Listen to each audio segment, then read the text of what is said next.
आगरा यमुना नदी में कूड़ा फेंकने वालों की अब खैर नहीं है, क्योंकि यमुना नदी की सुरक्षा के लिए नगर निगम ने 15 बॉडीगार्ड को तैनात किया है, जो कि यमुना नदी के किनारे नदी में गंदगी फैलाने वाले लोगों पर पैनी नजर रखेंगे। आपको बता दें कि आगरा में यमुना नदी का पानी लगातार दूषित होता जा रहा है। यमुना नदी को स्वच्छ और निर्मल बनाने के लिए कई योजनाएं चलाई, लेकिन वो योजना कागजी कार्रवाई तक ही सीमित रह गई। लेकिन अब नगर निगम ने यमुना नदी की सुरक्षा की जिम्मेदारी इन 15 बॉडीगार्ड को दी है, जो सुबह 9 बजे से शाम के 4 बजे तक गंदगी फैलाने वाले लोगों के साथ आवारा जानवरों पर भी नजर रखेंगे।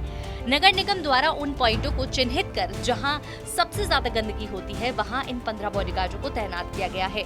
लेकिन अब देखना होगा कि यमुना नदी की सुरक्षा में तैनात ये बॉडीगार्ड यमुना मैया की सुरक्षा कर पाते हैं या नहीं।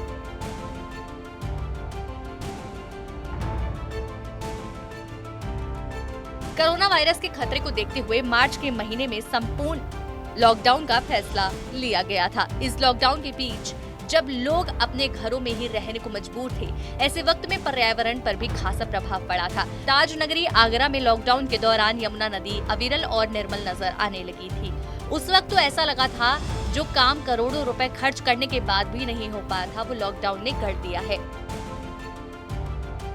मुगल सम्राट शाहजहां ने ताजमहल को खास वास्तुकला की वजह से यमुना नदी से सटाकर बनाया था। दरअसल ताजमहल की नींव में 50 कुएं हैं। इस इमारत का पूरा वजन इन कुओं पर ही टिका हुआ है। ताजमहल के निर्माण के वक्त इन कुओं में आबनूस और महोगनी की लकड़ियों के लट्ठे डाले गए थे। कुओं को इस तरह बनाया गया था कि यमुना नदी के पानी से इन्हें नमी मिलती रहे। अंदर की लकड़ी को जितनी नमी मिलेगी वो उतनी ही मजबूत रहेगी। इससे ताजमहल की नींव भी मजबूत बनी रहेगी। ऐसे में ताजमहल के आसपास के क्षेत्र में नदी की तलहटी में फैली गंदगी ताजमहल को भी नुकसान पहुंचा रही है।